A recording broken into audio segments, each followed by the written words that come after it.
Welcome to the Vantage HR Influencers Podcast. This podcast is sponsored by Vantage Circle, the leading employee benefits and engagement platform. Corporate culture has received a lot of attention lately. People are now looking for ways to improve the overall experience at work. In this podcast, we'll know more about what beliefs and behaviors determine corporate culture, what influences it, and how we can develop our culture more organically. Besides that, we'll know about the unwritten or unsaid aspects, that is, your organization's unwritten ground rules, which is also an important factor to consider in your corporate culture. Hi everyone, this is Sushmita from the Vantage HR Influencers Podcast. And as our guest speaker today, I am so excited to welcome Steve Simpson, who is an international speaker, author, and consultant. He has worked with companies for more than 30 years now to help them understand and strategically improve their workplace cultures.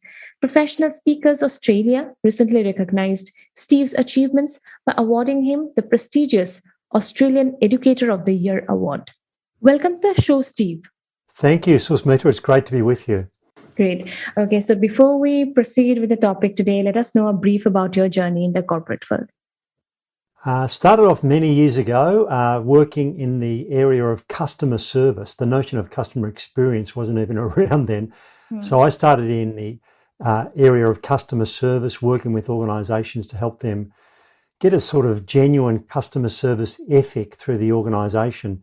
And I soon realised that I was having a big impact in some companies I was working with and having very little impact in others. And that got me wondering, why is that the case? Why was in some companies this being grasped very eagerly and people making changes based on the input that I was sharing with them? And in other cases, that wasn't the case. So I began to realise that it was the corporate culture of these organisations that was determining the extent to which this was picked up. And I then realised that corporate culture was the key to unlocking customer service and a lot of other things. So that's what I then began to focus on, corporate culture. And to be honest with you, I've been doing mostly corporate culture stuff over the past 25 or so years. Right. Okay, great. So today's topic is on corporate culture. So let's begin by talking about how to design a corporate culture. But before we do that, I suppose it would be better if you define corporate culture and make sure that we are all on the same page. And it's a good question to start off with, Susmita, because I think there's a strange and interesting paradox that exists nowadays, and that is the term corporate culture, or sometimes it's referred to as workplace culture or just culture, has been used increasingly over the last 20 or so years, and it's very commonplace now. But the paradox, in my view, is that very few people understand culture in simple and practical terms. Now, what we don't understand, we can't manage, and what we don't manage, we become victims of. And I think many people, including leaders in some cases, know that their culture might not be as good as it could be, but don't really know what to do to make changes to it. So understanding culture is the key. And my definition of culture is very simple. And I think simplicity is important here. But my definition of culture is people's perceptions of this is the way we do things around here. That's a really important definition. People's perceptions of this is the way we do things around here. And of course, the word perceptions is key in that definition. So once we've got people agreeing to that definition, we can then use it in a very practical way. And I think this is overlooked to a large extent in most companies, because the starting point for leaders and companies is, I think, to consider a vitally important question. The question is, what are the key cultural attributes we need in place for us to truly be successful while making this a great place to work? Put more simply, that question is, what does our culture need to look and feel like for us to truly be successful while making this a great place to work? We need leaders to gain clarity and commitment to an aspirational culture, not for the sake of being soft and flowery, but in the interests of the company being successful and being a great place to work. What does the culture need to look and feel like? There should be no more than 5 or 6 attributes that leaders agree on. And we can call these values, if you like. It doesn't matter really what we call it, but we need to have that clarity and commitment right across the leadership team to our aspirational culture. It's really vital, and I think the necessary starting point for any company serious about transforming its culture. Rightly said, Steve. So it's primarily about those behaviors, like how we relate to one another, how we interact with each other, and all of which are visually appealing. And but all of this stems from attitudes, beliefs, values, and mindsets that lie beneath, right? So, what is the best way to design the culture we want for our team? Well, you see, again, Susmita, you're touching on something that's vitally important to culture. See, my definition of culture is they are people's perceptions of this is the way we do things around here, or in other words, the UGRs or Unwritten Ground Rules. Right. I created this concept of UGRs, Unwritten Ground Rules, more than 30 years ago, and it's the Unwritten Ground Rules or UGRs that are your culture. UGRs are people's perceptions of this is the way we do things around here. So they can include things like, at our meetings, it isn't worth complaining because we know nothing will get done. The only time anyone gets spoken to by the boss is when something is wrong, and so on. The remarkable thing about UGRs is that they drive people's behaviour, yet they are seldom, if ever, talked about openly. It's the Unwritten Ground Rules or UGRs that constitute a company's culture, and they're enormously powerful. A good test for this is the new employee. If a new employee is lucky, they get an induction or orientation where they get told, this is the way we do things around here. And then they go and find out the truth. And they find out by deduction. They will look for certain cues and clues to work out, to deduce what the UGRs are. So there's evidence of this, Susmita, and that is that the vast majority of us, and this is irrespective of how senior we are, but the vast majority of us, when we join a new company, most of us will be quieter than we otherwise would have. Why? Well, at an unconscious level, and we don't have the term UGRs in our heads, but at an unconscious level, we are tuning into the UGRs. Why? In order that we can conform. That's the power of UGRs. The vast majority of us conform to what we believe the UGRs, in other words, the culture, to be. They hold enormous power. And there's all sorts of things that flow from this, like how do leaders tap into the UGRs, because it's very rare that people verbalize what the UGRs are. And in fact, sometimes leaders are shielded from the UGRs because they are leaders. It's only the real UGRs surface when a leader leaves the room in many cases. So it's a very tricky thing for leaders to get their head around in terms of what are the prevailing UGRs. But over the last 30 years, we've been able to work out ways that we can tap into and find out what the current UGRs are. And it's often a revelation for people. Right. So as it's named Unwritten Ground Rules, right? So if it's unwritten, how do we know that this is the rule? This was something which we worked at for a long time. And it wasn't until we got 2 Australian universities involved in doing world first research that we were able to uncover an approach that enables us to surface the prevailing unwritten ground rules. And the incredible thing about this approach is it's very simple, and yet it is very powerful. In this world first research, which had 5 companies involved in this world first research, we got people anonymously to reflect on the way we do things around here back in the workplace. And we got them to complete the sentence to what we now call lead in sentences. So for example, in our world first research, we got people to complete this sentence.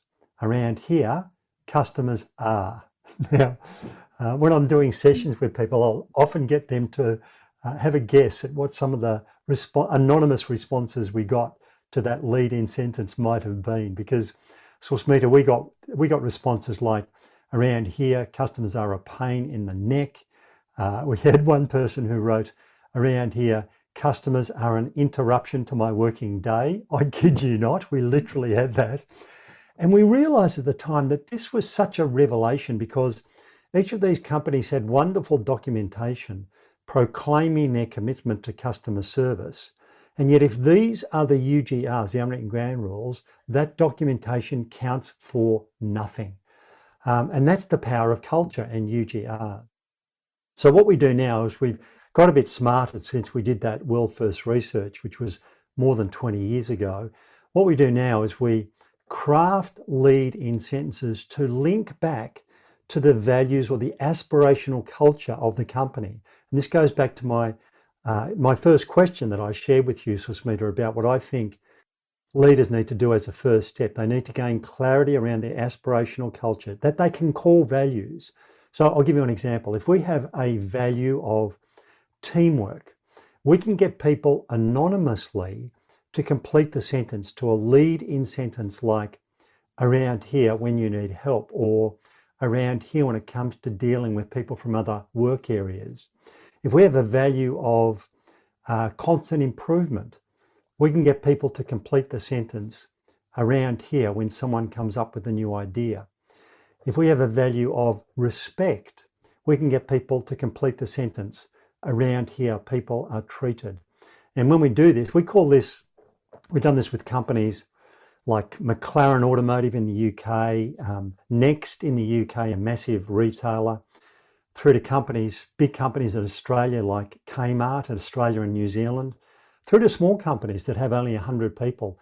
When we do this, and remember we craft this to link back to the values that the company has or the aspirational culture, inevitably it's a real revelation for everyone because people finally realize what the real culture is like.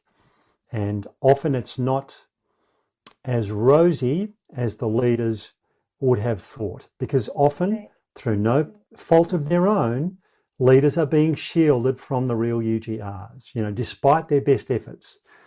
So it's a really simple but powerful tool to understand the current culture, linked most importantly to those aspects of the culture that are most important to the company's future success.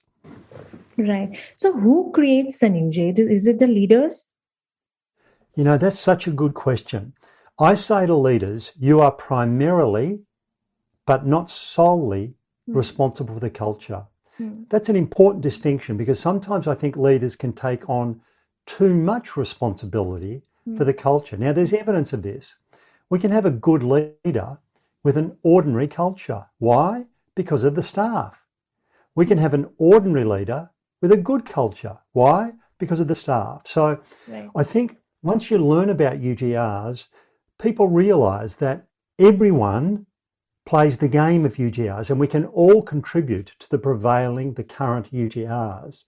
So it's vital that staff understand the role that they play. Employees must understand the role that they play because they can create very negative, counterproductive UGRs, but often not deliberately. Often it's an unconscious thing. And the same with leaders. Often the prevailing UGRs are just a function of history and circumstance. And, people don't normally go to work thinking, how can I make more negative UGRs today?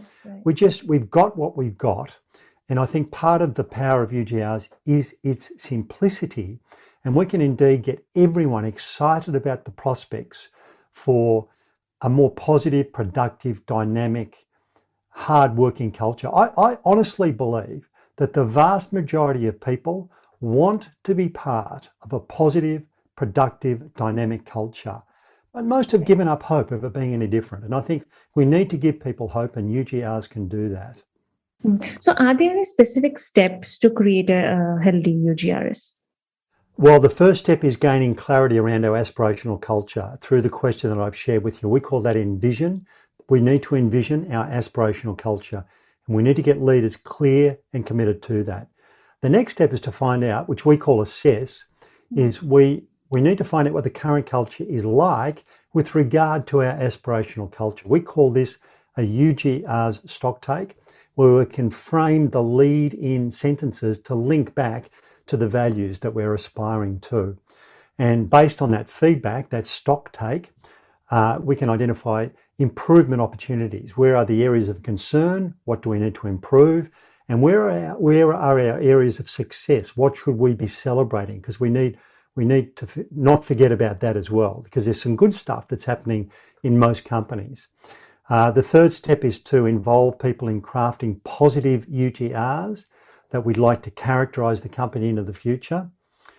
We need to teach everyone about UGRs, because often just by people learning about UGRs, they realise that their personal behaviour contributes to the prevailing UGRs, and we need to have shared ownership of the culture.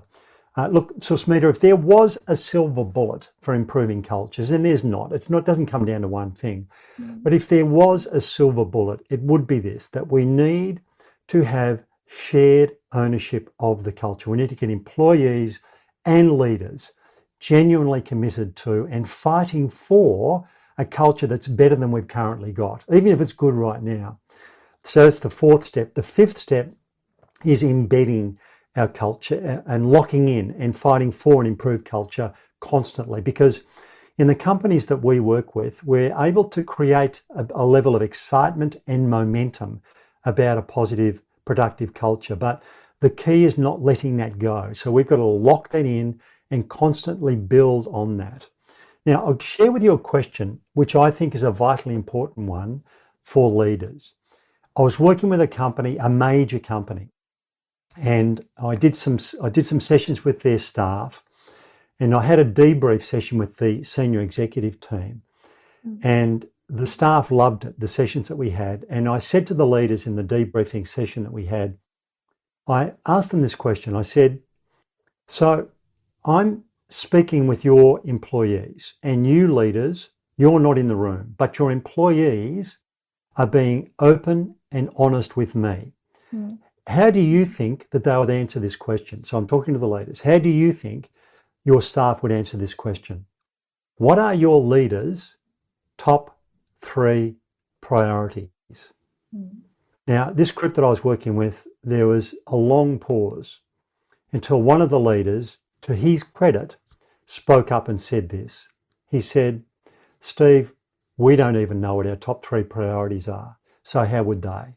So there's 2 key questions that flow from this question, and they are these. 1, do we want culture to be a top 3 priority?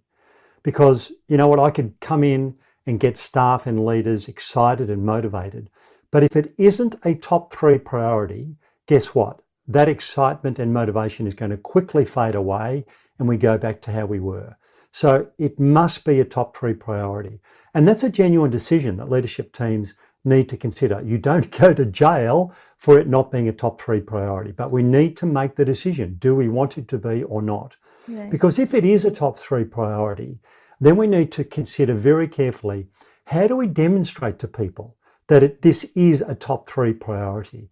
And that's largely through the questions that leaders ask and don't ask. Irrespective of what we say are our top 3 priorities, our people will deduce what is most important. And if all you ask about is, for example, of a sales team, what are your numbers, what are the dollars in, and that's all you ever ask about, then quickly people will deduce that numbers and dollars are the most important priority. So it's through the questions that we ask and don't ask. And we've got to think about, if we want culture or people or values to be a top 3 priority, what sorts of questions do we need to be constantly asking our people? Because this links to the 5th stage, which is embed. How do we lock this in and constantly improve? It's got to be a top 3 priority. We've got to constantly talk about this and never let it go. Okay, so it must be difficult for the managers or the leaders to deal with UGRs, I guess, right? Well, you see, irrespective of whether leaders like it or not, UGRs exist. UGRs are a function of human beings being together. It's not confined to work. Any collection of people that we get together with, there will be UGRs. And like it's any group. So we join a new social group, we'll be quieter. Why? Because we're checking out what the UGRs are. So UGRs exist in any group that we're with. And we can either wish that it didn't happen and march on regardless, or we can try and grab a hold of this. And remember, not all UGRs are negative. If you have a positive team right now, it follows by definition that there are positive UGRs. It has to be the case. If we have an ordinary team right now, it follows there are ordinary UGRs. The key question for leaders is, are our current UGRs a function of luck or chance, or are they by design? Are they because we're fighting for this? And in the vast majority of cases, Susmita, it's the UGRs are a function of luck or chance. It's not by design. And I think that needs to change, particularly given the past 18 months. And I mean, the situation with COVID in India has been really bad. And I feel for all of you guys in India, but I think now more than ever, culture is more important than it's ever been in the past, because there is no doubt people, and this applies to everyone on the planet, it's not a matter of if, it's a matter of how much of these emotions we've been experiencing, because it's a mix of fear, stress, and uncertainty that each and every one of us has experienced over the last 18 months and will continue to do so. And it merely ebbs and flows. It's not a matter of if. So if that's the context, we need to focus in on our culture more so now than ever before, because you know what?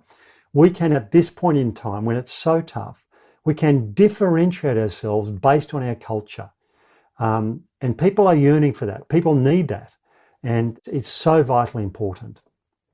Okay, so leaders who are responsible, and ensure that their employees are always ready. So they teach them the skills and the techniques they need to be prepared for the unexpected. So what are some of the unwritten rules that leaders must teach their employees to ensure that they are well prepared to succeed on their own? Well, again, that's a really good question, because you see, UGRs are normally talked about quietly. Now, pre-COVID, it used to be the water cooler conversations. Pre-COVID, it used to be the conversations that happened after a meeting. Pre-COVID, it was, what is the response of the group when a new person says something they shouldn't at a meeting? Right. Now, it's got much more complicated now with COVID and the fact that we're most of us are virtual. And so the subtle cues that we used to tune into, many of them are gone. So there now are, it's sort of, there's Zoom related or Teams related cues that we tune into, like, do people put their videos on, their cameras on for meetings? I've been into many meetings in companies where the vast majority of people have their cameras off. Now that says something, that's saying something in itself. So what do employees need to learn? What do leaders need to teach? Well, I think leaders need to reinforce to employees that it's okay to challenge, because UGRs normally define the boundaries that you don't step over. And so, there might be a UGR which says, around here, the only time you make comments about the boss is when you agree with them. Never disagree with the boss. Well, a leader has got to challenge that. It's got to, if a leader suspects that's the case, then a leader needs to challenge that. I work with one leader who, and I spoke with this leader and I said, how's it going with our UGR work? And this leader said, Steve, I've implemented one UGR and it's mandatory, it's compulsory, and it's changed things completely. And I said, what are you talking about? What is this? And he said, I was really concerned about the fact that we were having meetings, and then after the meetings, people were going away and not agreeing with it. And so I implemented one UGR, and the UGR was, around here, silence equals consent. And he shared this with his people, and he said, from now on, if you are silent at a meeting, we have to presume that you agree. Right. So I'm prepared to take it on the chin if you disagree. In fact, I want you to share if you disagree, because otherwise your silence means you completely agree, and I expect you to carry out the decisions that we've made because of your agreement. Now, it's those subtle but vitally important things that can make a big difference to how teams and indeed companies can function. Okay. So how would you describe the, corporate culture's impact on performance and how they might be addressed through UGRs? We did some fascinating research a while back. And to be honest with you, we stumbled across this question. And I now ask this question as often as I can to leaders, because in our research, we asked this question: if the culture of your workplace was to become as good as it realistically could, how much improvement would there be on people's performance/productivity? If the culture of your workplace was to become as good as it realistically could, how much improvement would there be on people's performance/productivity? Now, we gave people a sliding scale. It started at 0. 0 is a legitimate answer. You might think the culture now, realistically, is as good as it's going to get. So 0 is a legitimate answer. Then we gave people a sliding scale, 10, 20, up to 100, and then 100% plus. So, Smita, we were amazed at the results. We had 58%, that's 6 out of 10 senior leaders, who said 20% or more improvement would occur if the culture was realistically improved. 89%, that's 9 out of 10 middle managers, said there would be a 50% improvement in performance if the culture was realistically improved. Now, when I do this over a Zoom meeting or when I did it pre-COVID at a face-to-face meeting, honestly, I'd ask a group of leaders from the same company, and more often than not, the average that people would say was 40%. That's 40. Now, this is staggering because I used to say to people, 40%, let's presume you're wildly over-optimistic. Let's halve it. Let's say 20%. Would you take it? Because where else, through what other initiative could you gain performance improvement of that magnitude? The point here is that there is dramatic performance improvement capability that rests at our feet. It is the culture of our workplace.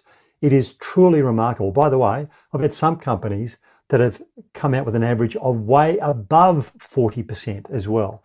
I mean, it's just incredible, the capacity for performance improvement that rests within companies. It's amazing. Right. Yeah. So, yeah, again, being familiar with a company's understood policies and practices can be particularly difficult for new hires, no, who are now working remotely, given they may never visit the company's physical location. It's difficult to learn the unwritten rules, and given the number of people working from home these days, it's not an insignificant issue at all. So, under this circumstance, how does a manager make sure that your new employees are aware of your company's or team's unwritten rules? Well, you see, and this is a really good question because, again, this happens unconsciously. New people are tuning in to the subtle cues. So, Smita, I did some work with McLaren Automotive in the UK. So many of people listening to this will know that McLaren have a Formula One team. I wasn't working with that division. I was working with the division that makes road cars. There's incredible security when you drive into the premises. And when you get through security, it's probably a 700-metre drive before you get dropped off. They're on a big tract of land.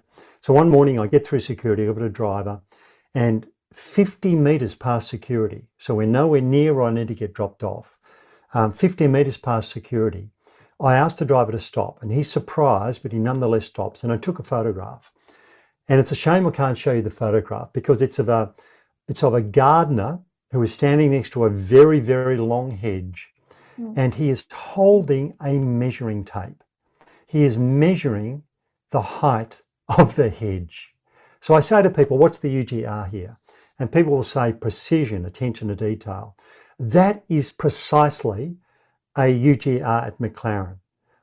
It's remarkable. It's even infected the gardeners. I mean, what the guys on the production plan do has infected the gardeners because they're measuring the height of the hedge for that UGR. So people unconsciously tune into an infinite number of cues. People who join a company they'll be looking at stuff like, at our Zoom meetings, do people turn cameras on? Because if they join a meeting and they're the only one with their camera on, they're quickly going to learn that's not the thing to do. They'll turn it off. Yeah. They'll quickly tune into, do people contribute to meetings or do they all stay silent? And because they'll fall into line.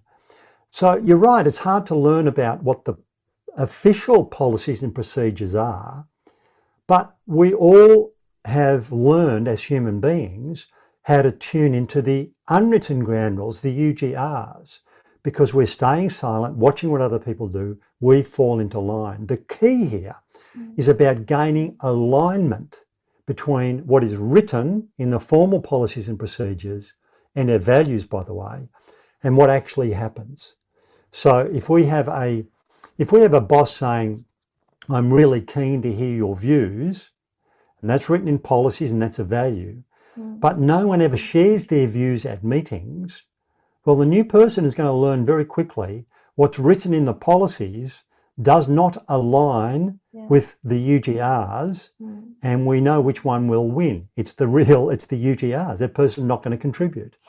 So it's sort of all about alignment between what is written and what really happens. I think that's the key. Okay.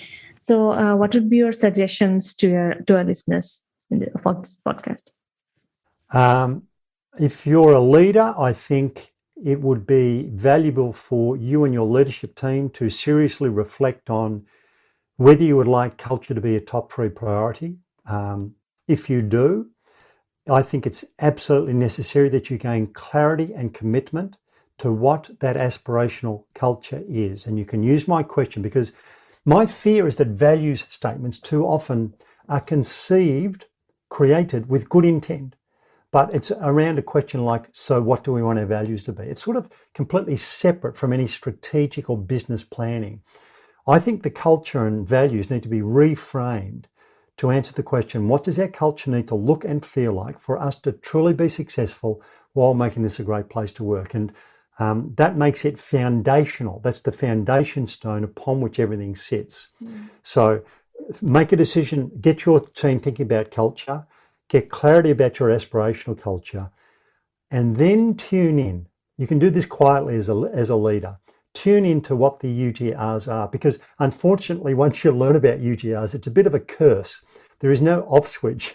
So you'll tune into things that you previously haven't tuned into and get a sense of what the UGRs are in relation to your aspirational culture.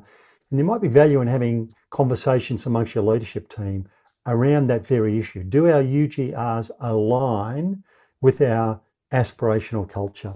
That's a good starting point, I think, Susmita. Right, brilliant. So finally, how can our listeners reach out to you, Steve?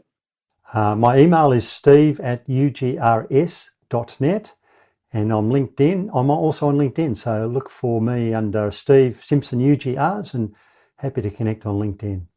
Okay, that was a great conversation with you, Steve. Thanks a lot for joining me in the Vantage HR Influencers podcast. It was a treat. Thanks, Susmita. Thanks for listening to Vantage HR Influencers Podcast, where we engage with HR influencers about human resources. Please do subscribe to Vantage HR Influencers Podcast on Apple Podcasts and Spotify for new episodes.